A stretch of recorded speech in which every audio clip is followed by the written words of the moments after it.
offense is struggling a little bit, it's going 3 and out, do you have to adjust some of the defensive stuff you're doing to account for fatigue and that sort of thing? A little bit, yeah. You know, I've said this before, we've developed enough talent here through recruiting that we're able to rotate. I know a big fault of mine is to always want certain guys out there, you know, and sometimes I got to step back and understand that's not necessarily what's best for our team or our defense. You know, it's like with Eric Kendricks. I mean, an amazing football player, right? We love him, but I got to find ways to help him out because if you routinely are getting 100 snaps a game, it's not good, you know, as far as the entire season is concerned regarding injury, but also in each particular game, you know, especially when we got a guy like Kenny Young, we got a guy like Isaac that can come in and give him a blow and actually give us a different look. So we just got to keep rotating our guys.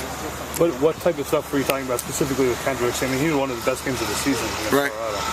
Which it was reflected by a great week of practice out here. It was probably his best week of practice I've ever seen him have in Westwood. So he's a guy that's just, you know, you think he's got it and he just keeps getting better, you know, and he's just an amazing human being. He's really the reason that I've gotten into coaching. He's humble, he's hardworking, he's becoming a great leader, and he's obviously just keeps improving as a football player, you know.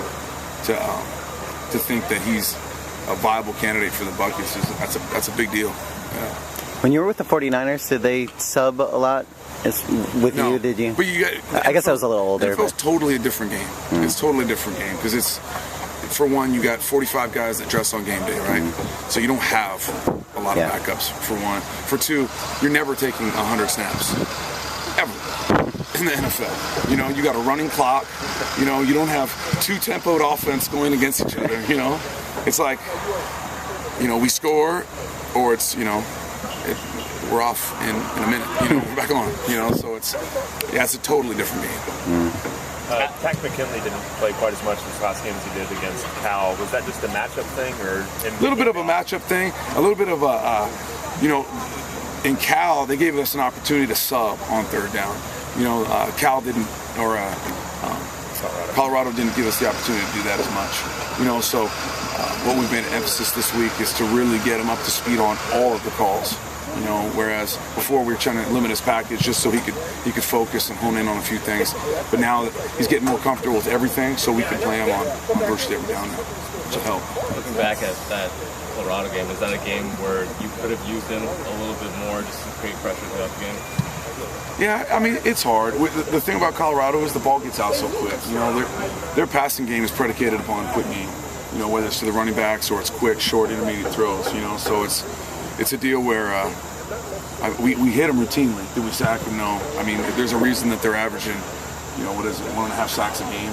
You know, leading Pac-12. And for a team that throws as often as they do, that's saying a lot. You know, it's saying a lot about their protection, also saying a lot about their scheme. What have you seen on film of Anu Solomon that's impressed you? God, it does not get any easier in this conference. He's definitely brought a different facet to their offense. You know, he's a guy that's got he's a true freshman? Redshirt freshman still. Either way, it's just amazing to see his maturity and his understanding of this offense. The whole quarterback run-pass option just goes to another level with this guy. You know, he's a guy that it really becomes like the quadruple option because it's dive, it's pitch, it's quarterback run, and then on the run he can throw it now. So it's you got to play with great discipline. You got to run your butt to the ball. You know, and we got to keep everything in front of us, make them earn every yard.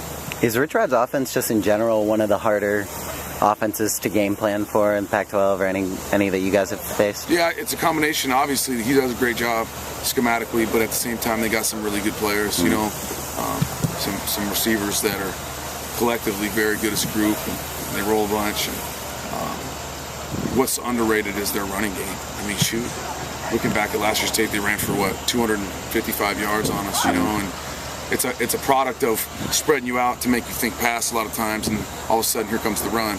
And they got some running backs to do that again this year, and they got an offensive line that's been together for quite a bit. So it's going to be a challenge for all 11 guys on the field. No doubt.